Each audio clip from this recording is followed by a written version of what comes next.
you will see that many of these spirits are, they have royal rank, like a marquis or an earl or a duke, king. And there is definitely reptilian symbology, and if you command the spirit to take on a human form, it will do, and it will shapeshift. So I think there's many parallels with my research into the medieval grimoires and the Goetia, which dates back probably to Sumeria and Babylon, and the research which is presented in The Biggest Secret, which is one of my all-time favourite books.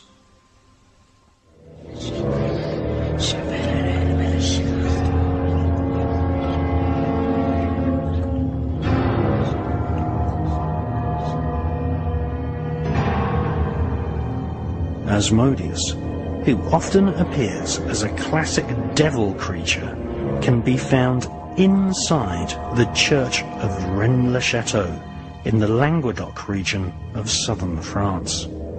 This church was transformed into a Kabbalistic temple masquerading as an ordinary village church in the 1880s by Abbé Saunière, who discovered documents from King Solomon's temple stashed inside the altar.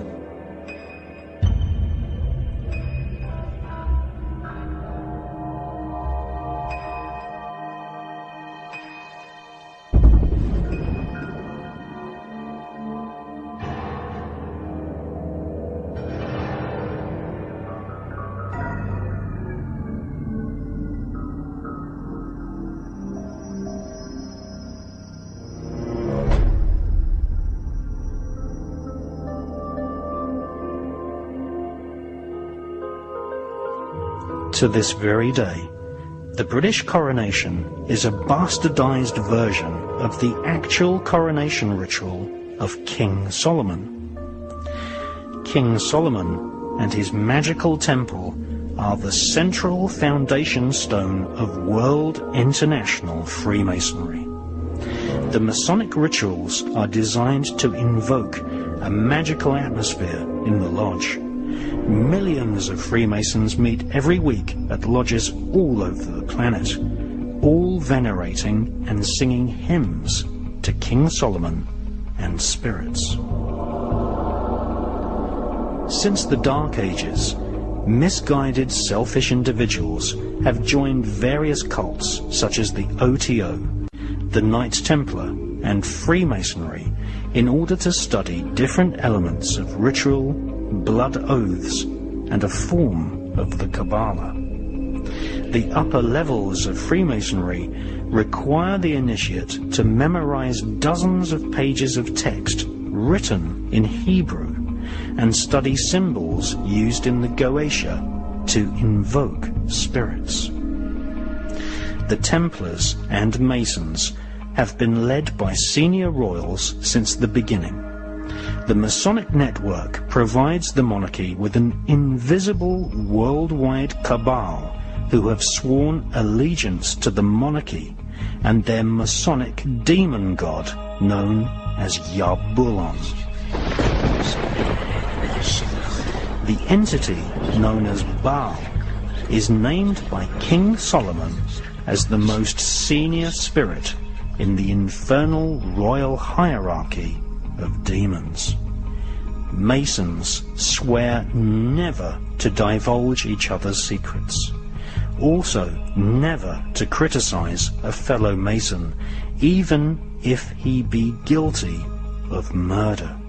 This provides the monarchy with a global army of Freemasons willing to do their service in secret to the crown.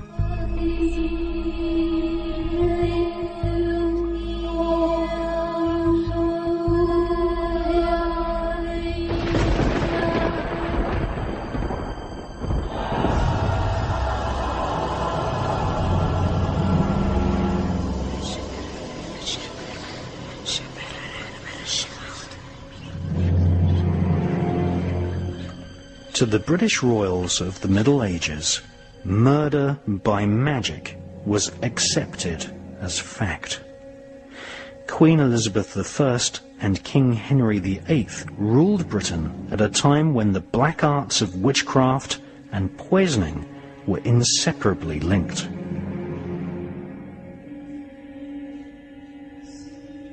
Across Europe, the monarchy was involved with one murder after another, many deaths attributed to a form of black magic, often perpetrated by someone within the royal court. In 1388, the Queen of Aragon was accused of the attempted murder of her own son by using witchcraft. In 1419, Jeanne of Navarre, the widow of King Henry IV, tried using magical spells to kill her stepson, Henry V. Jeanne of Navarre was convicted on evidence offered by her chaplain. Further revelations exposed the fact that witchcraft was being practiced right at the very heart of the royal court of England. Like the Kabbalist magicians, witches were also sometimes employed by the monarchy.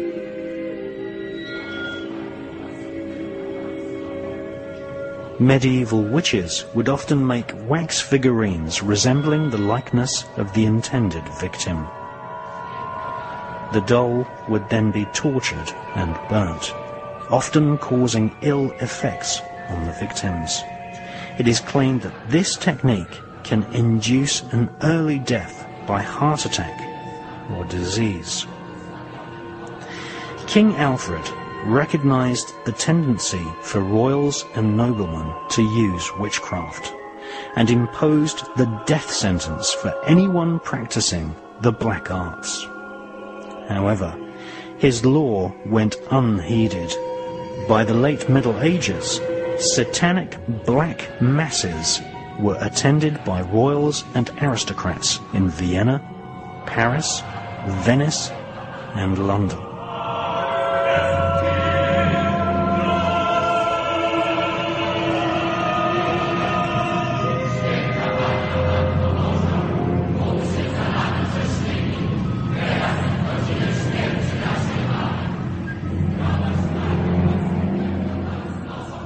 King Henry VIII came to the throne knowing that psychics, magicians, and mystics with knowledge of necromancy had been on permanent employment with the royal court. In 1538, Mabel Brigg was executed in York for trying to kill Henry VIII using the so-called Black Fast, where the sorcerer performs a hunger strike inside a magic circle whilst directing the wrath of spirits against the victim. In 1429, it was disclosed through letters written by Jeanne of Navarre that she was a member of a coven of witches which operated right in the heart of the English royal court. One of her fellow witches was the wife of one of her stepsons, Eleanor Cobham, who was married to Humphrey, Duke of Gloucester. Eleanor Cobham was arrested on the 25th of June 1441 at the King's Head Tavern in Cheapside, London, and stood trial for witchcraft. Her husband was the heir to the British throne.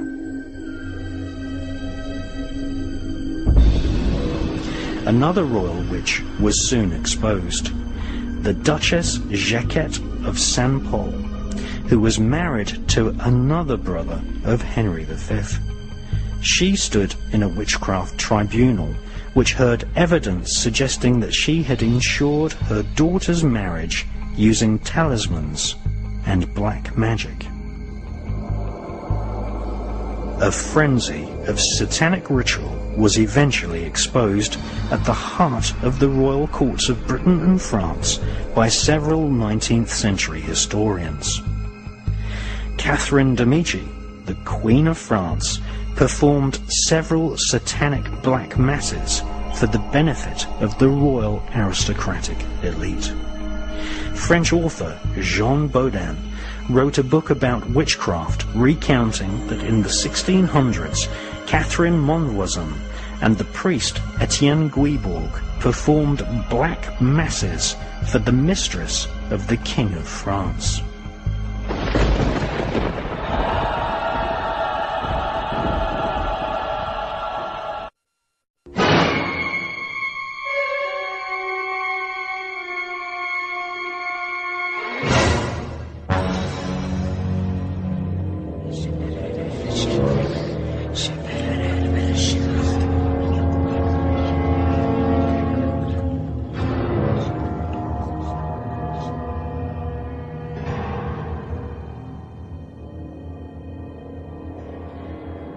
The Black Mass is a satanic parody of the Roman Catholic Mass, often involving the ritual murder of a virgin.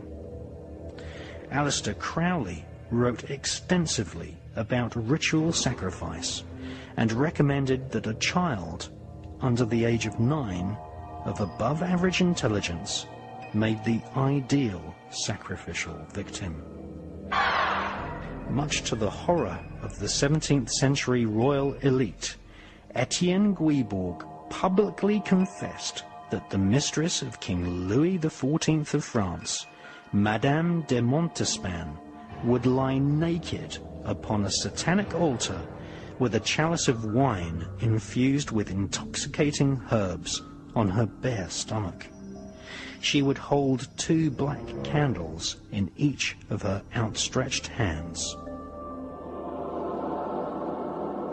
The royal Black Mass, combined with a family tradition of cruelty and outright evil, would be continued into the 1700s by the aristocrat known as the Marquis de Sade.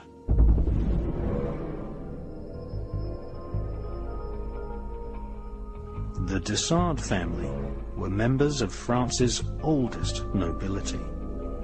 The Marquis de Sade repeatedly abused young prostitutes in his castle at Lacoste in France. He wrote about pornographic orgies and ritualized sexual beatings involving monks, priests, and even the Pope himself. Sade avoided a prison sentence by claiming insanity and spent most of his life in a comfortable mental asylum. In the asylum, the Marquis de Sade immediately began an affair with a 13-year-old girl called Madeleine Leclerc. Sade died in 1814. His death marked a new era of Satanism and murder at the royal courts of Britain, France, and Russia.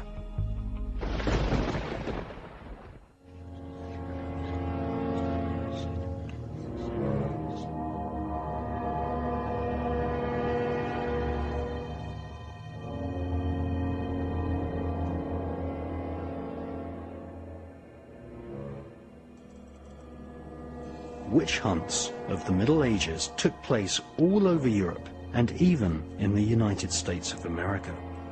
However, witch hunts in the Russian Imperial Empire were much more rare. To this very day, a huge number of Russian people are attributed with psychic power. In the 19th century, the Russian Romanov royal family employed a powerful hypnotist and mystic. He has become known as the Mad Monk Grigory Rasputin. The story of Rasputin exemplifies the psychopathic nature of the monarchy. Rasputin was a self-styled monk and therefore had friends in the Russian Orthodox Church. Rasputin had endured poverty, giving him the common touch with the peasant population of Russia. He was revered as someone who could heal, therefore bringing him notoriety across the vast empire of Imperial Russia. Rasputin was also someone who could entertain the company of royalty. Rasputin was seen as a threat by the Romanov royal dynasty. Grigory Rasputin may have actually become Russia's first truly popular leader had he not been poisoned and murdered by one of the royal princes.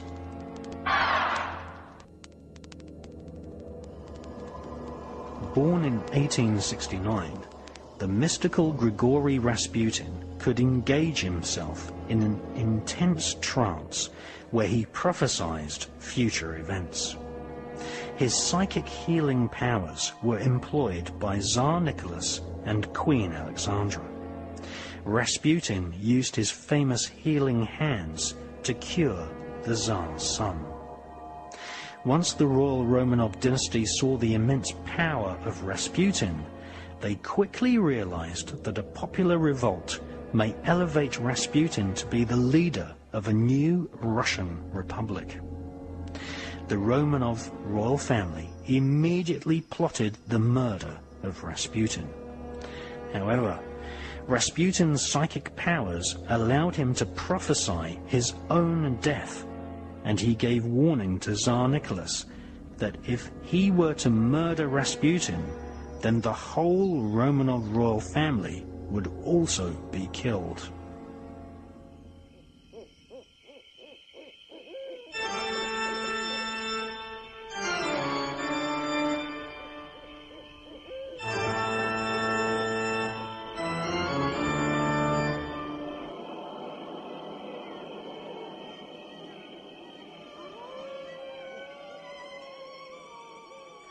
On New Year's Eve 1916, Prince Felix Yusupov invited Rasputin to the Moika Palace in St. Petersburg. The prince gave Rasputin poisoned food. However, Rasputin showed no sign of dying. Prince Felix panicked and rushed out of the palace to consult Grand Duke Dmitri. The Duke and Prince returned with a gun and shot Rasputin at point-blank range. A palace doctor was called who could find no sign of life in the body of Rasputin. However, suddenly, Rasputin regained consciousness, and the prince and the duke ran for the outer gate of the palace and called for armed troops to finish off Rasputin. Rasputin chased the duke and prince. The crowned prince took a club and hit Rasputin repeatedly over the head in a typically psychopathic royal temper.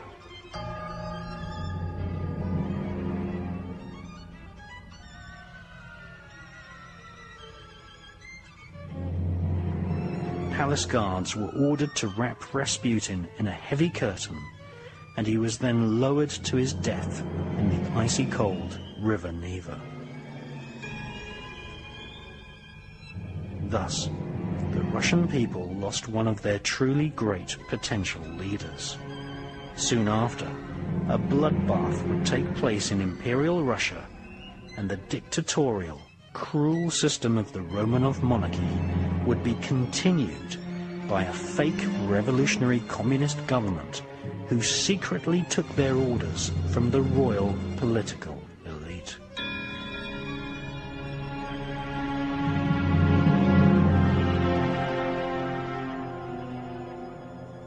Descendants of the Russian monarchy and aristocracy now rule Russia from behind the scenes, having introduced the same system of globalization and stock markets which the royal elite have used to ensnare the economies of most countries on the face of planet Earth.